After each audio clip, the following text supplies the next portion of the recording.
My name is Sam Bates. I'm a koi pond specialist at Grassroots Pond and Garden, my family's business, and today I'm going to be showing you how we do a deep cleaning on koi ponds.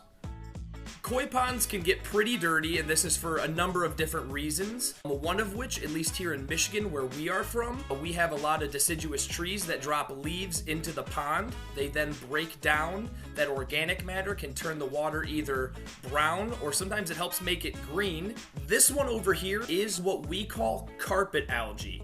It's very, very difficult to get off the bottom and the sides of the liner, but it's actually beneficial to a pond to have the carpet algae. This typically comes with age. The carpet algae can get as long as shag carpet, and also it houses bacteria and acts as another biological filtration system within your pond that you didn't even have to pay for. When we are removing koi from ponds, we use what's called a sock net. It's very silky smooth, so it's very delicate on the fish, and it has two open ends, which makes it easy to hold and the fish can't escape. And also, you can release the fish through the bottom or the backside of the net, so the fish really doesn't undergo much stress during the transportation process. When we're cleaning koi ponds, we keep the koi, goldfish, frogs, and such in separate collapsible containers. They hold 500 to 600 gallons of water and leaves plenty of room for the fish to hang out. Ponds that are overtaken with algae, whether it be microscopic algae, which causes green water, or string algae, getting a deep clean to the very bottom could be a good restart.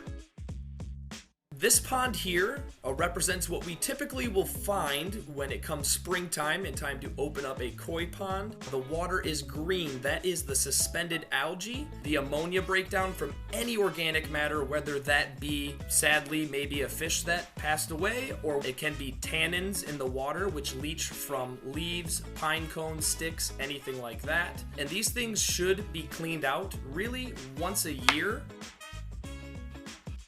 We use this hose connected to typically a 6,000 gallon per hour pump that we submerge at the bottom of the pond to remove the water. Now, where does the water go? Well, it really depends on where we're at. Sometimes it goes to their yard, sometimes it goes out to the road. It really all just depends. Some ponds only need to get pumped out once. Those are the easiest. And then others, it can be anywhere from 2 to a dozen times. When ponds are full of gravel at the bottom, you have to rinse in between the gravel, and you'll often find a lot of mud and debris that's hidden to your eye, but we try to remove it just because it can still affect with water chemistry. Typically when cleaning ponds, we find all sorts of stuff, but the regular things that we find are bullfrogs, green frogs, toads, lots of toads, and we also find dragonfly larvae, turtles. In all of this mucky stuff that we find at the bottom of ponds, it ranges from really a cocktail of tree leaves, sorts of needles and sticks, and mostly fish waste, and it smells awful. There's really no other way to put it. The smell actually varies by pond.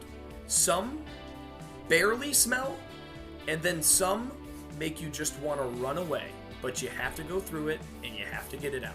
This pond was so large in surface area with a flat bottom to where we couldn't rinse everything to one end. We're using a squeegee to actually remove all of the excess water and debris that is stuck in the bottom of the pond on their carpet algae.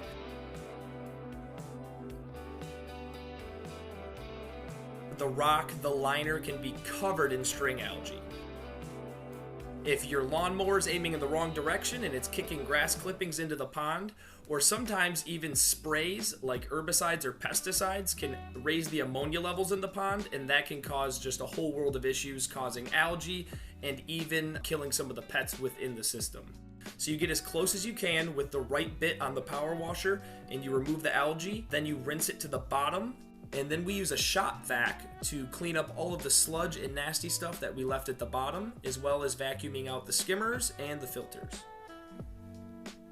It's important to clean out the bottom of the filtration system because this is where all of the heavy sludge and fish waste particularly like to set and stay stagnant.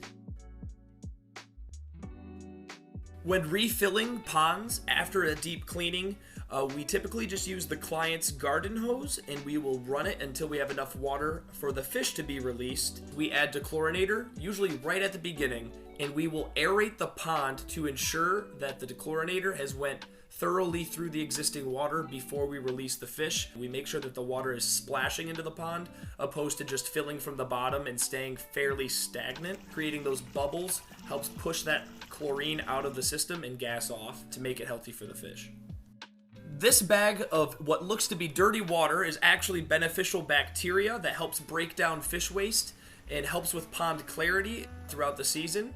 This is something that we add weekly, and our clients often ask, what is that bag of brown water and what's in it? All I can tell them is it's bacteria, because that's my grandfather and my father's secret recipe for years, so I can't let you in on that.